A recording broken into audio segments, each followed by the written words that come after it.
इस particular video में alkyl amine के फ्यूचर फॉरकास्ट को देखेंगे। आने वाले 5 और 10 सालों में 2026 और 2031 में अल्काइल अमाइन का प्राइस पॉइंट क्या होना चाहिए, उसको वेरियस पैरामीटर के आधार पे हम देखेंगे। इससे आप ज़रूर जो है प्रॉपर डिसीजन ले पाएंगे कि 5 से 10 सालों के लिए इन्वेस्टमेंट करना चाहते हैं तो कहाँ तक इसका प्राइस जा सकता है और कितना आपको रिटर्न दे सकता है। तो ये वीडियो बहुत इंपॉर्टेंट है लॉन्ग टर्म वालों के लिए, तो ज़रूर इस वीडियो को अंत तक देखिए। दोस्तों, अल्काइल अमाइन केमिकल का मार्केट कैप 18,000 करोड़ का अभी करंट डेट पे है। और अगर हम इसका डेट अगर देखें, इसके ऊपर कर्जा कितना है, देखिए लॉन्ग टर्म के हिसाब से बाई कर रहे हैं तो मेक श्योर की कंपनी डेट फ्री होना चाहिए। ओके, अगर कर्जा रहेगा तो ऐसे कंपनी, ऐसे बिजनेस जिसके ऊपर ज़्यादा कर्जा होता है उनको डूबने का चांसेस बहुत ज़्यादा होता है। तो यहाँ पे आपको समझना पड़ेगा डेट कितना ज़्यादा है। ओके, तो डेट यहाँ पे 22 करोड़ का है, बट इसके पास कैश ही 65 करोड़ का है। वो जो है डेट तो कभी भी वो चुका सकते हैं, कोई इशू ही नहीं है। इसको हम लोग डेट फ्री मान सकते हैं, ऑलमोस्ट डेट फ्री कंपनी है। कभी कभी होता क्या है कि कंपनी अच्छा फ्यूचर में करेगा, उसके वजह से लोग बाई कर लेते हैं और स्टॉक का प्राइस जो है बढ़ जाता है। ऐसा नहीं है, रियलिटी में कंपाउंडेड प्रॉफिट ग्रोथ यहाँ पे अगर देखेंगे तो रियल में 5 सालों में 43%, 10 साल में 40% का कंपाउंडेड प्रॉफिट ग्रोथ रियल में इन्होंने दिखाया है। ओके, 3 ईयर में 66% का ग्रोथ, जो कि लगातार बढ़ते ही जा रहा है, जो कि सबसे स्ट्रॉन्ग पॉइंट है यहाँ पर। क्या कमाल का कंपाउंडेड प्रॉफिट ग्रोथ है। और स्टॉक का CAGR देखें तो वो तो आप चौंक जाइएगा, लगातार 3 सालों तक 136% का CAGR, जो कि कमाल का है, हर साल डबल कर रहा है। क्या बेहतरीन स्टॉक है। 5 सालों में देखें तो 90% का CAGR, ऐसा कहाँ पे आपको मिलेगा। कई सारे इंडिया में इन्वेस्टमेंट के इंस्ट्रूमेंट है, LIC हो गया, बैंकिंग के कई सारे प्रोडक्ट आते हैं, सेविंग अकाउंट, फिक्स डिपॉजिट, वहाँ पे इतना ज़्यादा CAGR देखने को नहीं मिलेगा। सेविंग अकाउंट में तो देखेंगे 3 से 4% का मजाक होता है। दोस्तों, कमाल का इंक्रीमेंट, ज़बरदस्त ग्रोथ स्टॉक है दोस्तों अल्काइल अमाइन। और ये मैं आज से नहीं बोल रहा हूँ, जब ये प्राइस नीचे था ना तब से बोल रहा हूँ। और अभी प्राइस कहाँ से कहाँ चला गया है। 1 सालों में 500 से 600% का ज़बरदस्त रिटर्न दिया है, उसके बावजूद मैं वीडियो बना रहा हूँ दोस्तों। ओके, मैं शुरू से ही, मैं न जाने कितने बार मैं वीडियो बनाकर आपको बताया था, रोज़ रोज़ करीब बता रहा था कि रिमाइंडर के तौर पर ले लो ले लो ले लो। और ज़बरदस्त इंक्रीमेंट उसके बाद हुआ, क्योंकि सबको पता था कि स्प्लिट के न्यूज़ आया है और स्टॉक का प्राइस फिर से एक बार तूफान जैसा भागेगा। एक चीज़ मैं आपको बता देना चाहता हूं कि ये जो सिनारियो है, जो कोविड के सर्कमस्टांसेस की वजह से हुआ था, कोविड 2020 में जिस तरह से मार्केट फॉल हुआ था उसके बाद से, और नए लोग जिस तरह से मार्केट में आए हैं, मार्केट के प्राइस को ऊपर लेकर जा रहे हैं, क्योंकि लोगों में जागरूकता बढ़ा हुआ है और अपने कैपिटल को सेफ और सुरक्षित रखने के लिए। क्योंकि अगर वहीं जो है सेविंग अकाउंट में रखेंगे तो जिस तरह से इन्फ्लेशन बढ़ रहा है, महंगाई बढ़ रहा है, कहने के लिए तो 4 से 5% का महंगाई बढ़ता है, बट रियलिटी में जो कुछ प्रोडक्ट्स होते हैं उनका जो प्राइस होता है कई ज़्यादा गुना तेज़ी से बढ़ता है। ओके, तो इतना तेज़ रफ्तार से अगर महंगाई बढ़ रहा है तो आपका कैपिटल सुरक्षित होना चाहिए, सेफ होना चाहिए। उसके लिए ये चीज़ उनको समझ में आ रहा है और वो स्टॉक मार्केट में इन्वेस्ट कर रहे हैं। म्यूचुअल फंड वालों को देते हैं, म्यूचुअल फंड वाले at the end stock market में इन्वेस्ट करते हैं। इसीलिए ज़बरदस्त तरीक़ा से स्टॉक मार्केट में जो ख़राब से ख़राब स्टॉक थे ना, वो भी 100% 200% रिटर्न दिए हैं। Most of the stock 100-200% return तो आम बात हो गया था, बट ये सिनारियो बार बार ऐसा नहीं होगा, ऐसा रिपीट नहीं होगा, क्योंकि ये साल में 5-10 सालों में भी एक बार आ जाए। एक बार आ गया तो आप ये सोचेंगे कि अब फिर से 200% जाएगा, तो ये एक्सपेक्टेशन मत रखिए। मैं यही आपको बताना चाहता हूँ दोस्तों। कंपाउंडेड प्रॉफिट ग्रोथ कमाल का है लॉन्ग टर्म के हिसाब से। अभी प्राइस पॉइंट को नहीं देखेंगे, ओवर वैल्यूएशन अगर हम देखें तो वो तो थोड़ा है ही। अब कमाल का स्टॉक रहेगा तो ओवर वैल्यूएशन तो होगा ही। दीपक नाइट्राइट ही एकमात्र ज़बरदस्त बेहतरीन स्टॉक है, बट उसका पी रेशियो अभी वैल्यूएशन अगर एज़ कम्पेयर टू इसके पीयर्स के साथ कंपेयर करें केमिकल सेक्टर के, तो आप पाएंगे कि दीपक नाइट्राइट ही अभी लोअर वैल्यूएशन पे ट्रेड कर रहा है। नहीं तो मोस्ट ऑफ द स्टॉक का पी रेशियो काफ़ी ज़्यादा है। जो इनके पीयर्स हैं, जो इनके कंपटीटर हैं, उनका पी रेशियो काफ़ी ज़्यादा है, क्योंकि आने वाले समय में 5 से 10 सालों में केमिकल सेक्टर ही, ये पूरा सेक्टर ही ग्रो करेगा 20% से। तो सारे केमिकल सेक्टर के स्टॉक ग्रो करेंगे, बट उसमें सबसे ज़्यादा चांसेस है बहुत तेज़ रिटर्न और तेज़ ग्रो करने का, वो है दीपक नाइट्राइट और अल्काइल अमाइन। उसके पीछे बहुत सारे रीज़न है। ये दोनों बहुत ही ये दिग्गज स्टॉक है। ओके, विनाती ऑर्गेनिक को भी आप कंसीडर कर सकते हैं। तो फ्यूचर में ज़बरदस्त तेज़ी होने की उम्मीद है। केमिकल सेक्टर में ग्रोथ होगा। तो ये जो टॉप नॉच कंपनी है, जो लिस्टेड कंपनी है, दीपक नाइट्राइट और अल्किल अमाइन, वो तो ग्रो होगा ही। अल्किल अमाइन का अभी भी पी रेशियो 61 है। अभी भी पीडीलाइट तो अपने आप में खैर छोड़ ही दीजिए, मोनोपोली बिजनेस है, बहुत बड़ा कंपनी है, इसका पी रेशियो 95। अब ऐसा अब इतना बेहतरीन स्टॉक है तो पी रेशियो तो ज़्यादा होगा ही। तो यहाँ पे ज़्यादा है।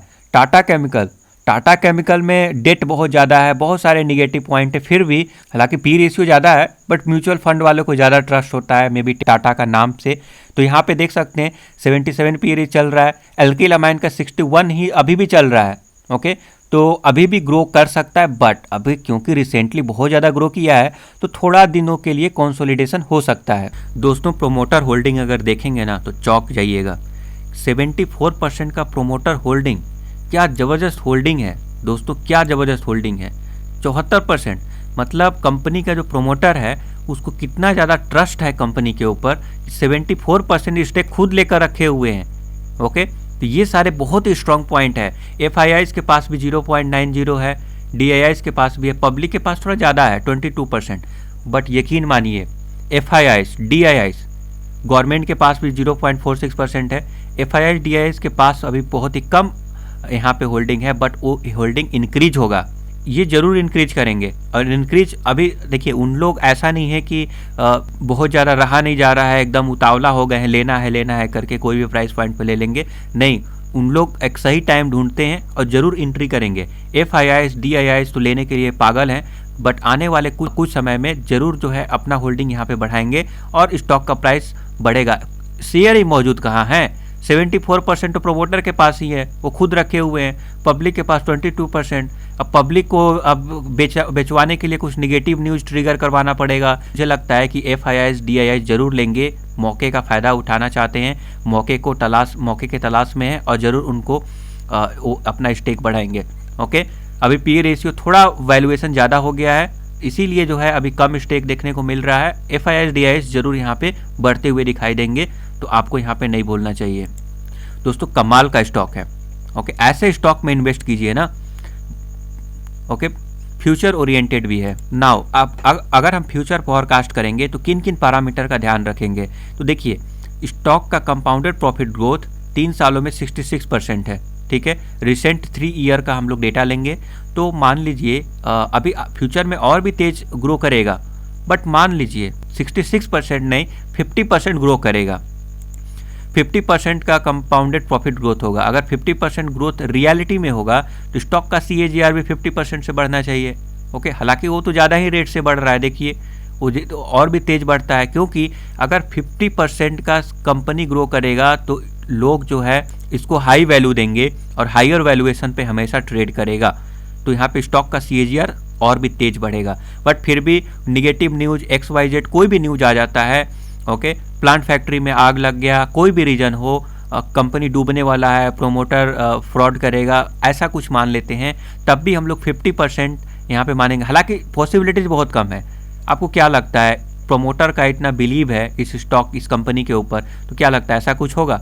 फिर भी मान लेते हैं, 10 साल बहुत लंबा टाइम होता है, कुछ भी हो सकता है वहाँ पर। इनके पास इतना कैश पड़ा हुआ है, कोई दिक्कत की बात नहीं है। तो 10 ईयर में अगर हम लोग 5 सालों में 50% का हम लोग मान के चलेंगे कि ग्रोथ दिखाएगा।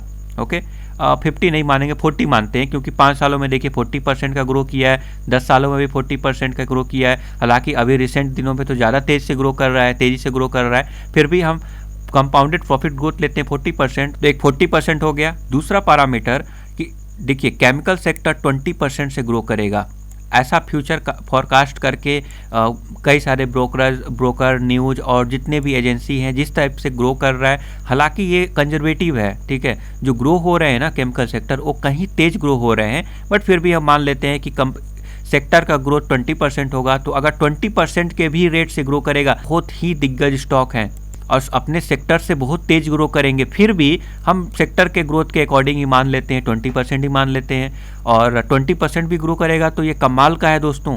20% के रेट से भी ग्रो किया तो स्टॉक का प्राइस उससे ज़्यादा तेज बढ़ेगा, बट फिर भी हम आइडियल सिचुएशन ही मान लेते हैं, एकदम से कंजर्वेटिव होकर 40% और 20% हम लेते हैं। दोस्तों, बहुत ही बेहद कंजर्वेटिव होकर मैं 5 सालों का फॉरकास्ट अगर करूं तो इसका प्राइस पॉइंट जो है 8700, देखिए स्प्लिट वगैरह दे दिया है, हालांकि और इट्स ओके। तो अभी हम देखेंगे कि 5 सालों में 20% का जो सेक्टर का ग्रोथ है, सेक्टर के ग्रोथ से भी अगर ग्रो कर गया ना, तब भी इसका प्राइस चला हो जाएगा 8709, जो कि कमाल का है दोस्तों। 5 ईयर में बोल सकते हैं डबल, ओके, 5 ईयर में डबल से भी ज़्यादा आपको यहाँ पे स्टॉक का प्राइस हो जाएगा, जो कि बेहतरीन है। इंडिया में कोई भी इंस्ट्रूमेंट में अगर आप अप्लाई करेंगे, इन्वेस्ट करेंगे, तो वहाँ पे 20% का रेट रिटर्न मिलना बहुत मुश्किल काम है, ओके। इतना कोई भी जो है नहीं देगा। 5 से 6% का रिटर्न आपको LIC वगैरह में मिल जाता है, और PF में अगर जाएंगे तो सबसे ज़्यादा रिटर्न मिलता है, जो कि 7.68% के आसपास मिल जाता है, जो कि इन्फ्लेशन को भी बीट नहीं करेगा। जिस तरह से महंगाई बढ़ रहा है, इन्फ्लेशन आपका पैसा भी सुरक्षित नहीं है और डे बाय डे कम ही होता जा रहा है। तो रियल इन्वेस्टमेंट करिए ग्रोथ स्टॉक में, ओके। वहीं 10 सालों तक अगर 10 साल के बाद अगर इसका प्राइस पॉइंट देखेंगे और 20% के रफ्तार से ग्रो करेगा, तो देख सकते हैं 20% के रफ्तार से भी ग्रो किया तो 21,671 इसका प्राइस पॉइंट होना चाहिए। दोस्तों अगर 40% का एनुअल रिटर्न अगर ये दिया, ओके, 40% का CAGR भी अगर 5 सालों तक अगर मेंटेन कर दिया, तब भी 18,824 रुपीज़ यहाँ पे इसका प्राइस पॉइंट देखने को मिलेगा। मैं कंजर्वेटिव होकर सोच रहा हूँ, कहीं प्राइस इससे ज़्यादा तेज ग्रो होगा और इससे ज़्यादा तेज बढ़ेगा, बट मैं कंजर्वेटिव, मुझे लगता है कि मिनिमम इतना तो बढ़ना ही चाहिए, ओके। तो आप फियरफुल होकर के आप यहाँ पे स्टॉक में इन्वेस्ट कर सकते हैं। तो इसीलिए मैं आपको ये सारी चीज़ें बता रहा हूँ। ये मैं 5 सालों के लिए। अब हम देखेंगे 10 सालों के लिए। दोस्तों अगर 10 सालों में देखेंगे तो प्राइस पॉइंट 1,01,239 इसका चला जाएगा, जो कि दोस्तों कमाल का है। ज़बरदस्त यहाँ पे प्राइस देखने को मिलेगा। और मैं कंजर्वेटिव 40% भी कंजर्वेटिव होकर ही मैं सोच रहा हूँ, ओके। कहीं इससे तेज ग्रो करेगा। ऐसा हो सकता है कि आने वाले 1-2 सालों में ये कंसोलिडेट करे, भागे ही ना, निगेटिव रिटर्न भी दे सकता है, और एक साल 400-500% का इतना ज़्यादा रिटर्न दे दे कि आप जो है 10 सालों का अगर होरिजन लेकर चल रहे हैं तो आप रिस्क फ्री हैं। ट्रेडिंग में कुछ भी हो सकता है, कुछ भी बैड न्यूज आ गया, किसी ने भारी मात्रा में स्टॉक सेल कर दिया, उसके मूड के ऊपर डिपेंड करता है। ज़बरदस्त सेलिंग अगर हो गया तो स्टॉक का प्राइस नीचे गिर जाता है, राइट। तो शॉर्ट टर्म में कुछ भी हो सकता है, ज़्यादा रिस्क होता है शॉर्ट टर्म में, बट अगर लॉन्ग टर्म के हिसाब से देख रहे हैं तो लॉन्ग टर्म में आपको कम से कम ही यहाँ पे नुकसान देखने को मिलेगा, और ज़्यादा नुकसान नहीं, प्रॉफिट ही देखने को मिलेगा, ओके। तो लो रिस्क हो जाता है। लॉन्ग टर्म वालों के लिए ज़्यादा सोचना नहीं है। दोस्तों इतना कमाल का जब स्टॉक है तो डेफिनेटली थोड़ा वैल्यूएशन तो हाई रहेगा, बट मुझे लगता है कि अभी भी बाय करने में कोई हर्ज नहीं है। अभी लंबे समय तक कंसोलिडेट कर रहा है 3500 के प्राइस पॉइंट पे, तो मुझे लगता है इस प्राइस पॉइंट पे भी आप बाय कर सकते हैं। ये कंसोलिडेशन हो सकता है 2 से 3 महीने तक या फिर क्वार्टर रिजल्ट तक बना रह सकता है। ये जस्ट मेरा स्पेकुलेशन है, जरूरी नहीं है कि ऐसा ही होगा। दिग्गज स्टॉक है, बेहतरीन स्टॉक है, तो लोग बाइंग करेंगे, और म्यूचुअल फंड वाले यहाँ पे जरूर अपना स्टेक बढ़ाएंगे, तो आप जो है यहाँ पे बाय करके चल सकते हैं अल्किल अमाइन को। दोस्तों अगर अल्किल अमाइन को 3500 के आसपास अगर बाय करते हैं 10 सालों के लिए, तो आप ज़रूर मुझे थैंक्स बोलेंगे। बहुत ही दिग्गज और बेहतरीन स्टॉक है। मैं तो बोलूँगा कि अल्किल अमाइन और दीपक नाइट्राइट दोनों को आप रख लीजिए अपने पोर्टफोलियो में। Thank you for subscribing the YouTube channel. Have a nice day.